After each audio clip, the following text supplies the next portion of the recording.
As monkeypox cases continue to climb, health officials are trying to make sure vaccines get to the places they are needed most. Still, thousands remain on waiting lists. Nationally, there are over 14,000 confirmed cases of monkeypox. 182 of them are here in Colorado.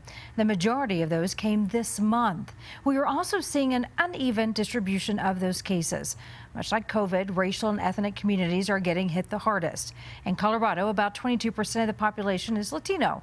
34% of monkeypox patients are Latino. And just over 4% of Coloradans are black, but they represent 12% of these cases. Tri-County Health turning to community organizations to try and spread the word.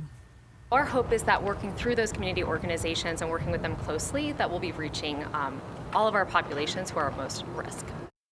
Most of Colorado's monkeypox cases are in men who are gay, bisexual, or who have had sex with other men. That's why vaccination efforts have been focused on those communities.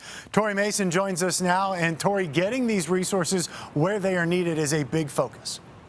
Yes, Michael, and how journalists go about reporting on monkeypox is extremely important because there's a stigma attached to this, and it's one that targets a community that has historically faced discrimination. Monkeypox does not care who you love. It's targeting one certain community, but only for now.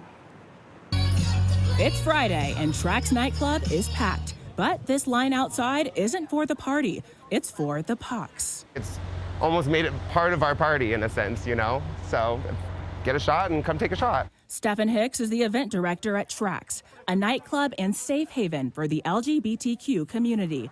Anyone can get monkeypox, but the gay male population is being hit hard. With this type of a club in the gay culture, I mean, some of the parties we throw are a little more intimate. And it's hard in a gay club, if you've never been to one, to be in some type of party that you've never been to and then have an extra ism of that in the back of your head, like monkeypox is floating around. Right now, the state's offering the shot to people who have been exposed and gay men who have recently had multiple partners. But some men in line say that criteria is narrow. Well, actually, my husband found out and he told me about it. Ming Ching Chu is a married man about to travel. He's watched the number of cases rise. I don't think I'm like super high risk. I kind of feel like it's sooner or later, probably everybody will have to have it anyway. The government's working to boost vaccine supply. Meanwhile, the people here are working to reduce the stigma.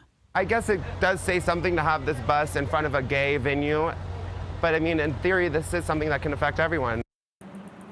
Now, I want to emphasize that monkeypox is not an STI. It is spread through close contact. And Trax isn't the only bar that caters to the LGBTQ community that is offering these vaccine opportunities. Triangle Denver is also doing that on Sunday. Hopefully, there will be more to come. We're live in Denver. Tori Mason covering Colorado First. All right, Tori, thank you. Family